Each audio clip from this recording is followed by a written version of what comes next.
Minggu-minggu ini sebagaimana kita tahu kita mendekati Paskah, Minggu penderitaan, ya, Jumat Agung, penderitaan Yesus yang kita peringati tiap kali. Dia memilih rugi. Memilih apa, saudara? Rugi. Karena apa? Dia yang suci kudus, dia tidak bercela, dia menjadi dosa. Bukan dia menjadi berdosa ya, karena dia tidak melakukan dosa, tapi dia menjadi dosa agar kita dibenarkan di dalam Dia dan kita boleh masuk di dalam persekutuan dengan Dia. Betapa agungnya setiap kali kita memperingati kematiannya, mengambil perjamuan, memecahkan roti yang berbicara mengenai tubuh Kristus, dan kita makan supaya kita ingat senantiasa bagaimana dia memecahkan tubuhnya. Bahkan dia berkata kepada murid-muridnya dan mereka-mereka khalayak umum yang mengikuti dia. Dia berkata, kalau seorang tidak makan tubuhku dan minum darahku, mereka nggak kepikir makan tubuh kamu gimana. Ya, kalau orang kanibal udah biasa kali, itu. Tapi untuk kita mikir makan daging manusia, ya. Tapi rupanya Tuhan tidak bermaksud itu. Tuhan mau mengingat dengan roti dan anggur yang merupakan tubuh dan darah Yesus. Kita akan baca dari 2 Korintus 5 ayat 21. Saya minta saudara membacakan bersama. Siap? 2, 3.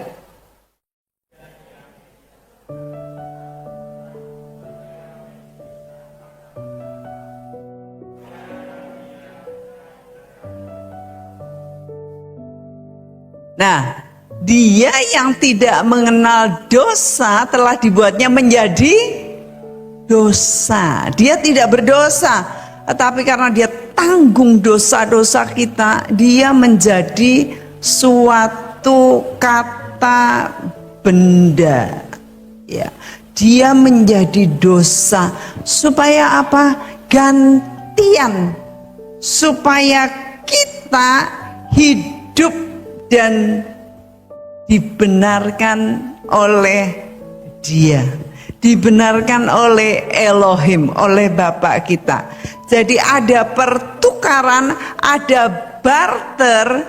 Jikalau kita menerima Yesus, kita terima keselamatan, Dia nanggung dosa kita sudah diambil. Lalu tetapi jangan berbuat dosa lagi ya, karena ada faham-faham yang berkata dosamu sudah diampuni sebelum kamu melakukan, sesudah saat melakukan, dan sampai nanti pada akhirnya dosamu sudah diampuni. Oh, sudah diampuni, asik, aku berbuat dosa dong. Gak begitu, saudara. Ya, karena dengan demikian maka orang akan berpikir, wah, dosa saya udah diampuni semua, ya seenakku dewe. Tidak. Ya, itu namanya kita menyalibkan Yesus lagi untuk kedua kalinya. Kalau kita sudah tahu kita sudah ditebus, kita jangan berbuat dosa lagi. Ada barter. Yesus ngambil dosa kita, kita ngambil kebenaran Dia. Kita dibenarkan di dalam Dia. Jadi barternya luar biasa. Kalau saudara di pasar, saudara beli sayur, barter pakai uang. Saudara dapat sayurnya, penjualnya dapat uangnya.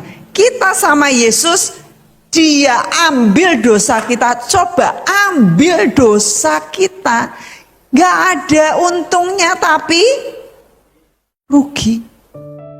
Ngambil kok dosa. Begitu luar biasanya anak Elohim ngambil dosa kita supaya barternya apa? Kita dibenarkan. Firman Tuhan mengatakan, karena begitu besar kasih Allah akan dunia ini sehingga dia menyerahkan anaknya yang tunggal, diserahkan ganti kita.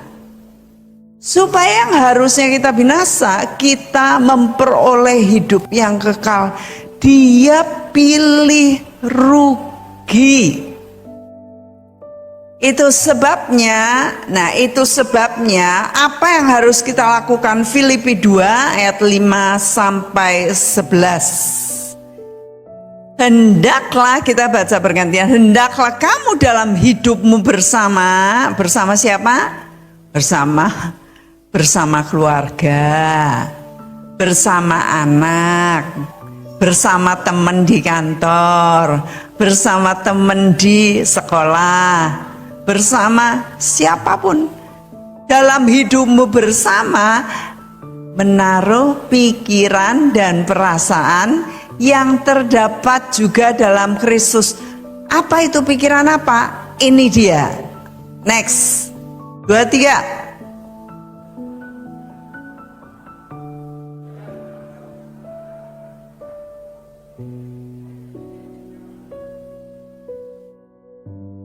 Nah, jadi di dalam hidupmu bersama, kamu harus mengambil pikiran dan perasaan yang seperti dalam Kristus Yesus.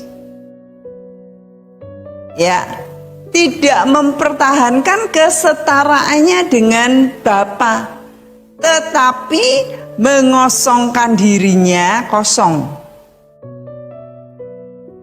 Mengambil rupa seorang hamba. Saya preteli nanti satu persatu, dan menjadi sama dengan manusia. Nah, lalu next 8. Dan dalam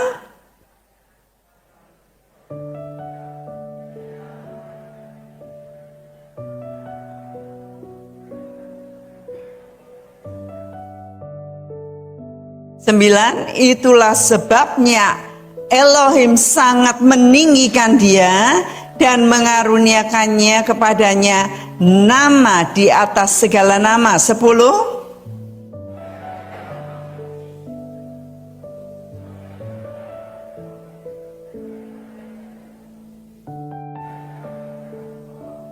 Bersama-sama. Dan segala lidah mengaku Yesus Kristus adalah Tuhan bagi kemuliaan Allah Bapa. Nah, jadi saat Yesus ini melakukan barter dengan kita diambil dosanya, kita gantian ngambil kebenarannya. Itu yang untung siapa? Yang untung siapa? Manusia.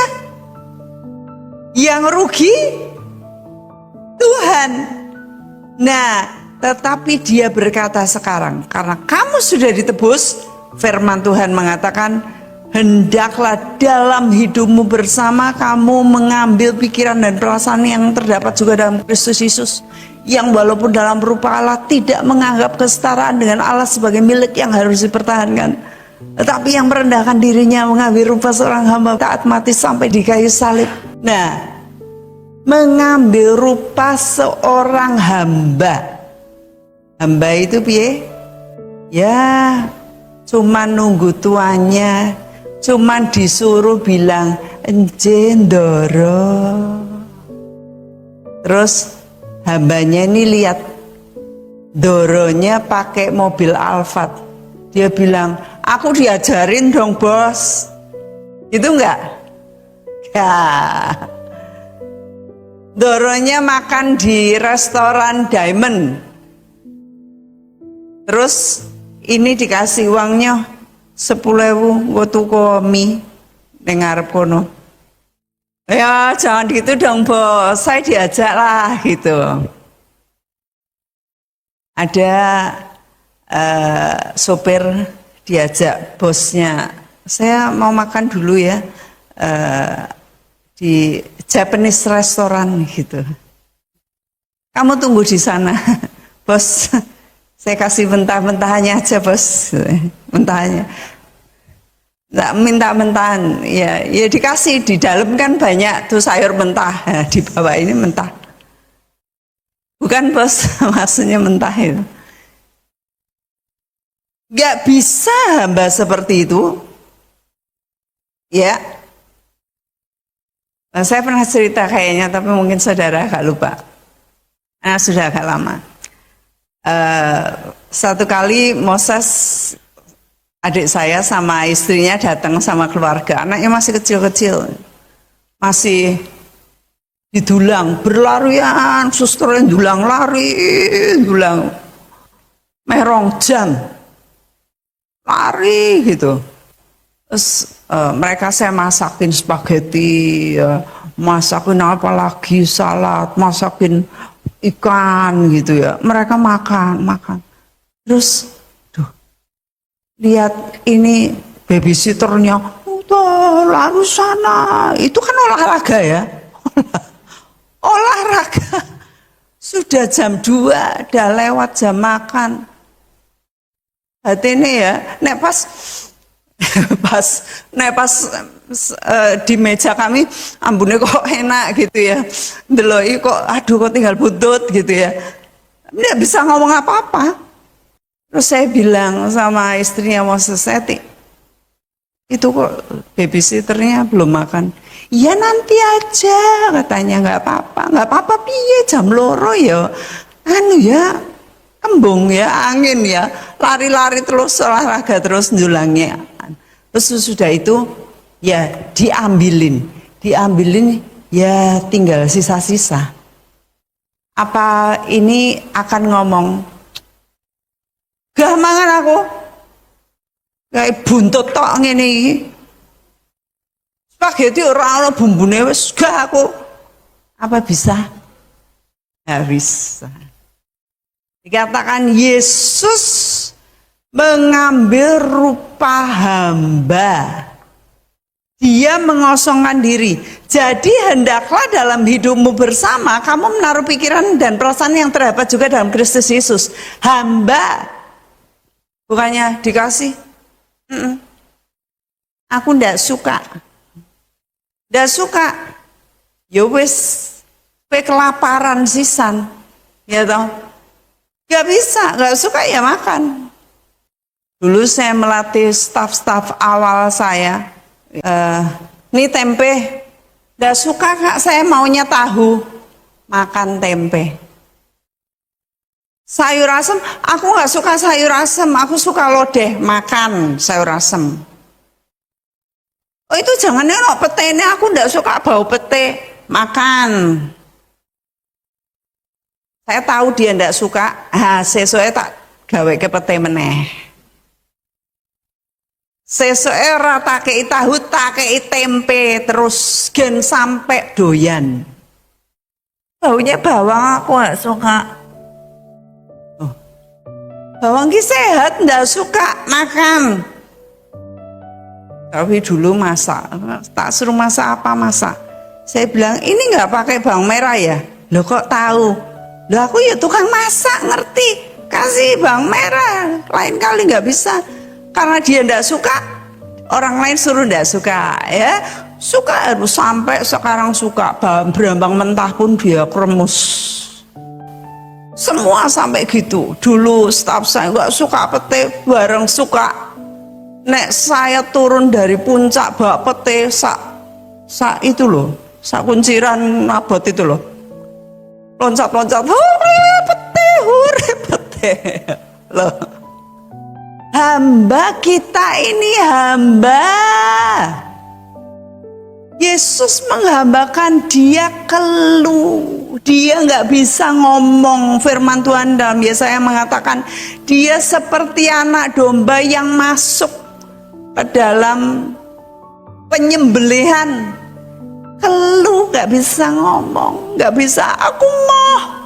Dia bisa ngomong. Dia bilang, Bapak, kalau boleh, jauhkan cawan ini daripadaku, tapi bukan kehendakku, kehendakmu saja. Cuman kita ini banyak sekali nekone. Mau iki, mau kae, mau kuwi, mau pokoknya.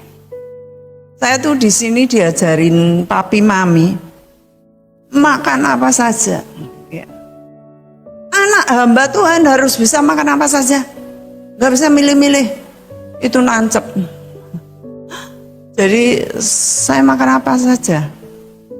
Yang nggak suka pun saya pelajari. Kok orang lain bisa ya? Kok orang lain suka ya? Berarti hanya di sini loh.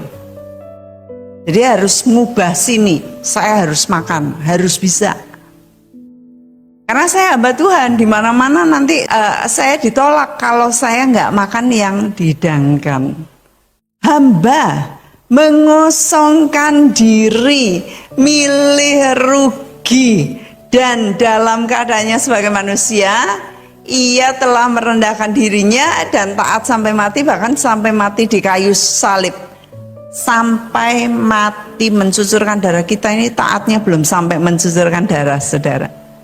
Kita anyel, nek dikandani anyel, nggak seneng, ya. Tapi belum taat. Apalagi taat sampai mati. Suruh taat, alasannya oke. Dan ternyata apa?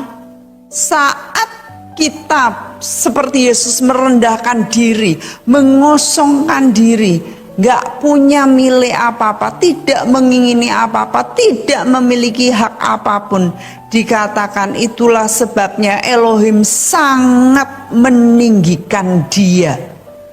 Yang sampai kita ngerendah, sampai seperti Yesus sampai mati, Elohim meninggikan dia dan mengaruniakan nama di atas segala nama. Saudara, kalau saudara rendah hati, saudara kosong, maka Tuhan akan meninggikan saudara. Makanya saya ketemu seorang yang luar biasa. Luar biasa. Hari ini sebenarnya saya mau ajak buat kesaksian. Saya spill dulu kesaksian sedikit. Saksian sedikit. Saya ingin bawa orangnya ke sini. Beliau sudah setuju sih ya, cuman belum tiba waktunya aja. Nah, orang luar biasa banget, kerja di satu tempat dengan gaji yang besar, tapi dia nggak mau ambil gajinya, apa yang insentif, ini dia malah ngasih ke orang, dia malah bayarin orang ya. Satu kali bosnya nyuruh dia, kamu tolong ya direkayasa lah. Jangan gampangnya gini, kamu ngapusi ya gitu. Terus dia bilang gini, maaf saya nggak bisa, saya nggak mau. Loh, kamu itu nanti dapat gaji gede. Maaf saya nggak bisa ya. Waktu dia bilang nggak bisa, nanti kamu nggak dapat tunjangan loh hari tua. Nggak apa-apa, saya keluar sekarang nggak apa-apa. Daripada saya disuruh ngapusi. Saya keluar sekarang, diletakkan benar-benar, dia tanda tangan, selesai. Dia nggak mau kerja di situ lagi, dia keluar. Gajinya sudah gede banget, sudah puluhan tahun ada di perusahaan itu. Dalam 2 jam dia ditawari perusahaan yang lebih gede. Dalam hanya 2 jam dia setelah resign keluar dari perusahaan. Nggak tahu yang ngomongin siapa. Dia diangkat, ditawarin di perusahaan gede banget. Kamu mau kerja sama saya? Kata bosnya. Ya bos gitu ya. Nah kerjanya apa? Ya cuman nanti kalau ada orang nanya ya kamu cuman ya atau tidak. Kerjanya mau jawab ya atau tidak. Kendaraannya apa? Bedek saudara, kendaraannya apa? Apa? Yamaha 75. Dia dikasih kendaraan apa? Dijemput helikopter. Cuman ya ndak ya ndak, gajinya jauh lebih gede, kendaraannya dijemput helikopter. Ini orang luar biasa. Dia mau pensiun ndak boleh terus, ndak boleh. Aku harus mau pensiun Mbak, jangan. Kalau pulang istrinya, Pak duitnya di orang onoi lah piye, lah tak kayak wong tukang kira orang itu duit mami lah. Kowe kerja ngoyo kaya ngono dijemput helikopter bendina kok ora ono DT. Lah iya. Dia milih rugi tapi malah untung, saudara. Saudara, kalau kita milih rugi, kita ini diuntungkan sama Tuhan. Kalau saudara nggak mau rugi, ya wes sak ngono wae. Penyimpen iya ta. Kowe gak rugi to, ya wes ora tak joki.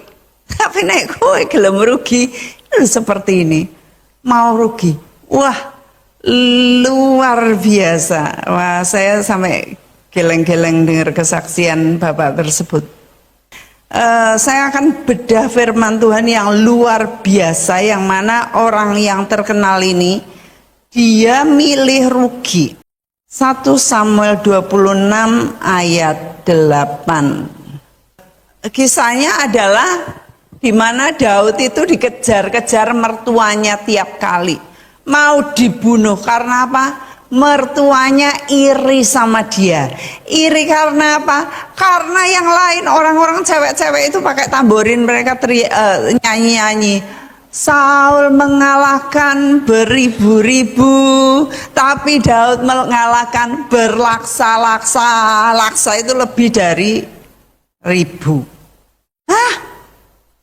Aku cuman dianggap cuman mateni beribuan tok, dan Daud ini laksa, padahal dia baru aja aku angkat. Wah, mulai itu dia kejar Daud. Kalau ada kesempatan dia mau tancapkan dia dengan tombak di tembok.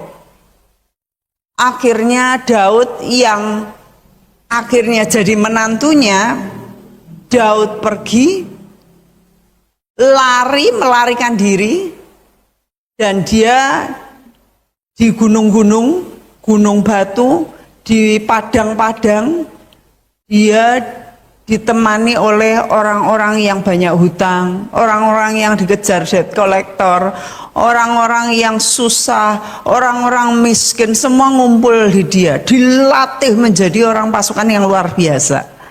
Nah, satu kali Daud ini delik.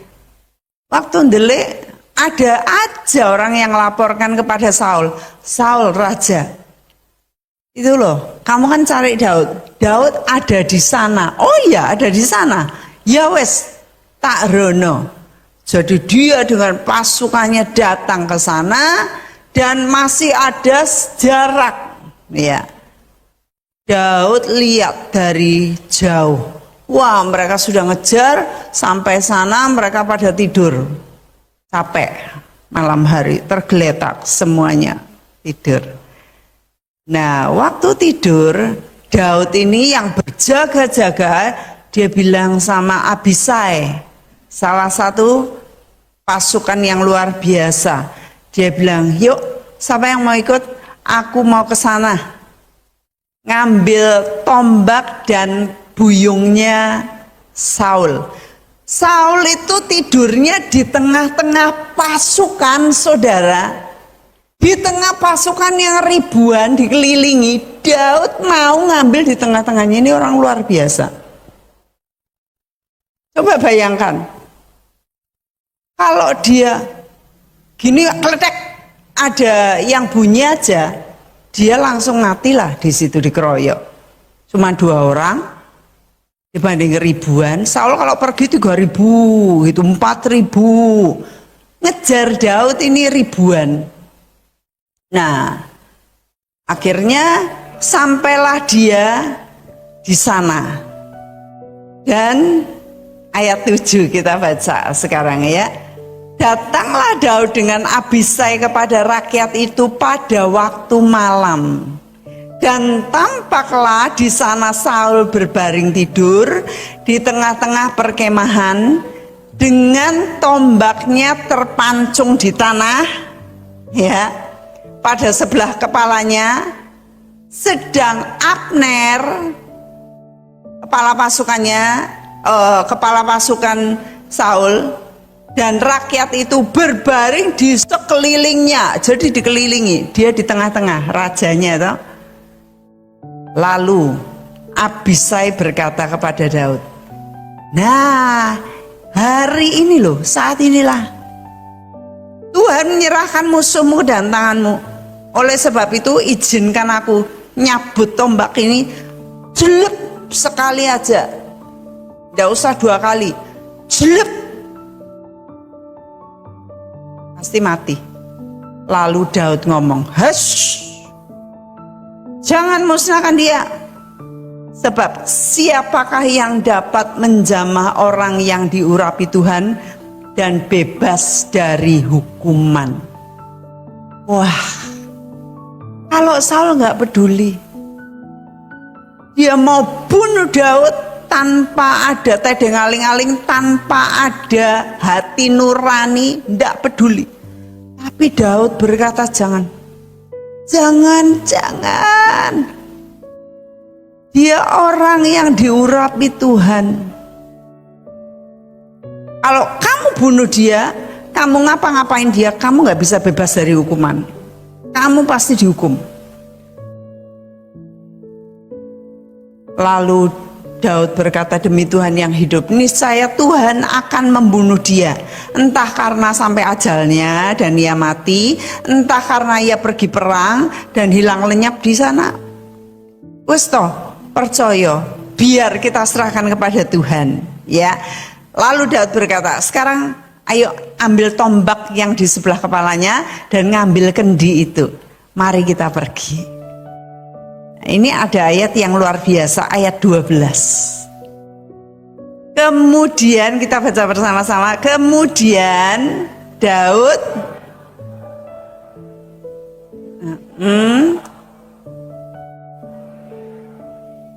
tidak ada yang melihatnya, tidak ada yang mengetahuinya, tidak ada yang terbangun, sebab sekaliannya tidur karena Tuhan membuat Tuhan yang bikin mereka tidur nyenyak. Sekarang saudara pikir, mereka semuanya iso koyok minum antimo semuanya, tidur semuanya. Tuhan membuat mereka tidur nyenyak. Tapi ini gini, Tuhan menguji Daud. Mereka dikasih tidur nyenyak, Tuhan lagi nguji. Kalau mereka tak bikin pules ngorok kabeh, mbok Daud kesandung, mbok Abisai kesandung, udah gitu. Nggak ada, tetap dengkur semuanya, dengkur. Tuhan nguji, nek musuhmu kita ngenekke, kira-kira kowe meh ngopo? Kamu pilih untung atau pilih rugi?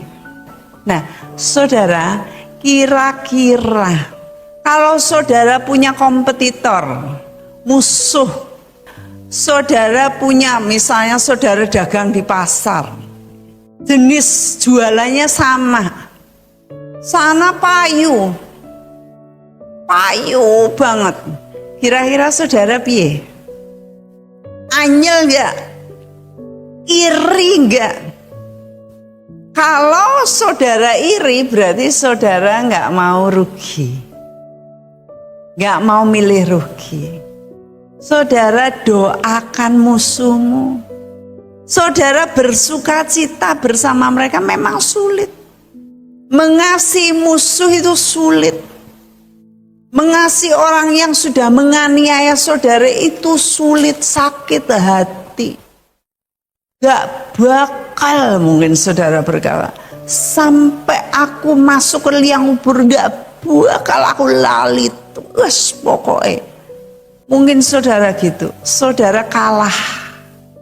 Karena saudara pikir saudara mau untung, tapi saudara rugi. Tapi kalau saudara mau rugi, justru saudara untung. Daud ini dicobai oleh Tuhan. Semua dibikin tidur. Kesempatan baik untuk Daud membunuh musuhnya. Tetapi Daud berkata, no, saya tidak akan menjamah orang yang diurapi Tuhan. Karena orang yang diurapi Tuhan, mereka punya urusan sama Tuhan sendiri. Ya, mereka pilihan Tuhan.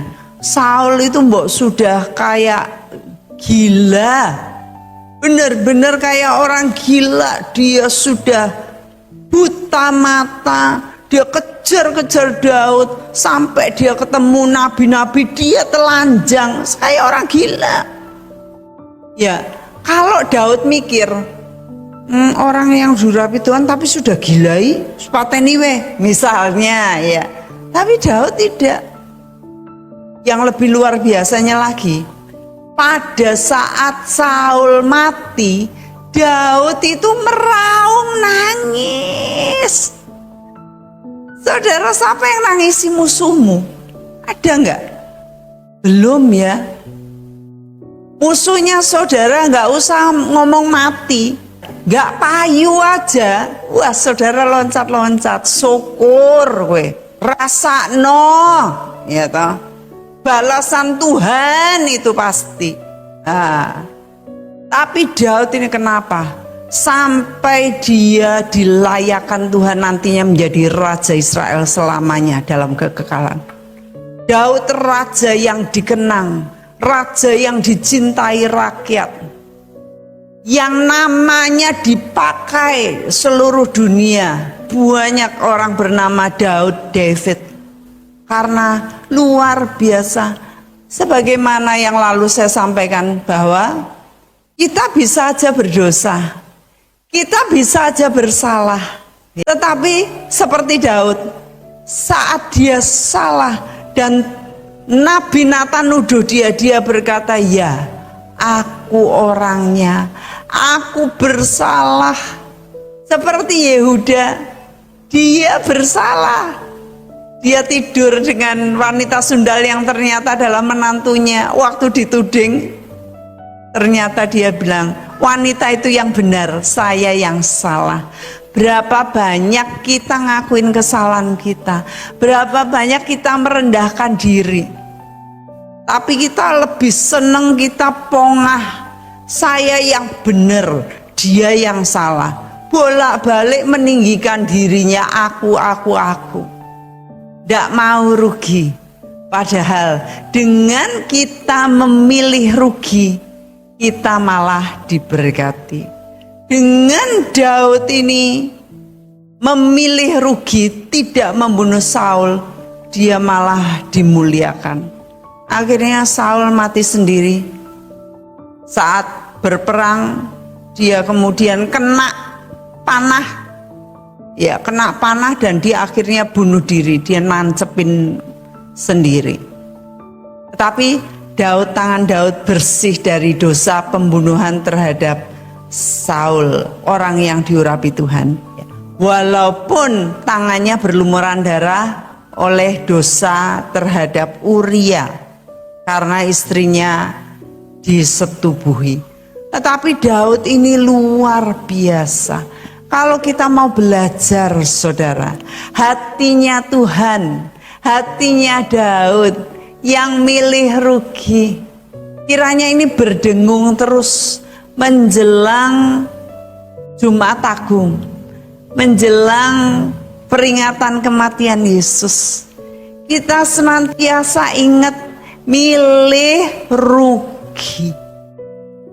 Sebagaimana yang saya sampaikan bahwa orang yang milih rugi itu selalu untung. Mereka yang menyerahkan nyawanya jadi nama pahlawan-pahlawan. Tetapi justru yang pengen berkuasa sampai mati, nggak ada namanya ditulis sebagai jalan raya.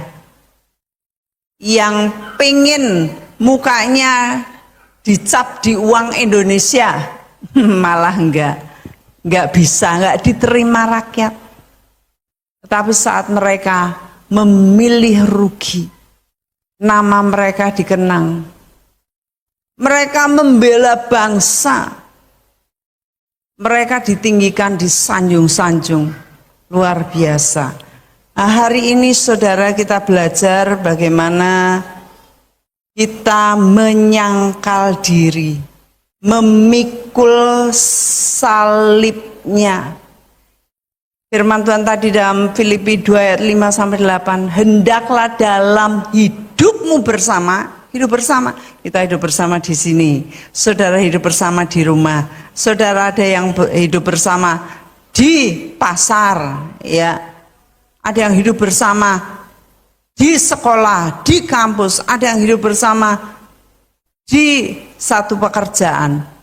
Hendaklah dalam hidupmu bersama kamu mengambil pikiran yang terdapat juga dalam Kristus. Tidak menganggap kesetaraan dengan Allah sebagai milik yang harus dipertahankan, tapi merendahkan diri, menjadi hamba sampai mati. Saudara ingat aja hamba ini loh, Doro, nggak bisa apa-apa selain ya.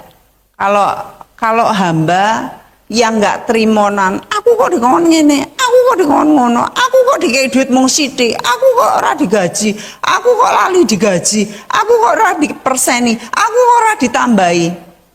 Kira-kira bosnya seneng ndak? Ndak seneng. Kalau kamu menunjukkan diri bahwa kamu kerja dengan baik, nanti tak unggahke dhewe, ya toh? Nah, itu sebabnya belajar punya hati seperti hamba. Kita di dunia nggak bawa apa-apa. Kita nanti mati, kita ketemu Tuhan juga nggak bawa apa-apa. Selain kita ngantongi kehidupan rohani, iman, perjalanan iman. Dan di dalam firman Tuhan sudah diajarkan agar kita merendahkan diri seperti Yesus yang mengambil rupa seorang hamba dan taat sampai mati di kayu salib. Ini tujuan dari hidup kita di dunia. Tujuan dari pengikut sertaan kita kepada Tuhan. Nyangkal diri kita. Jangan ndak terimonan. Di gereja dalam hidup bersama, ratrimonan. Lalu pasang-pasang status ratrimo, menjelek-jelekan. Katanya ini kan ayat firman, itu ayat sihir, saudara. Kalau saudara nyindir-nyindir itu namanya ayat sihir. Kalau saudara pasang-pasang status itu saudara nggak ada kasih. Tapi mari belajar dalam hidupmu bersama, hendaklah dalam hidupmu bersama kamu menaruh pikiran dan perasaan yang terdapat juga dalam Kristus Yesus. Mengosongkan diri, mengambil rupa seorang hamba. Mari kita sama-sama berdoa. Bapa, di minggu-minggu penderitaan Yesus ini, kami terus diingatkan akan pengorbanan Yesus yang milih rugi, milih mati di kayu salib.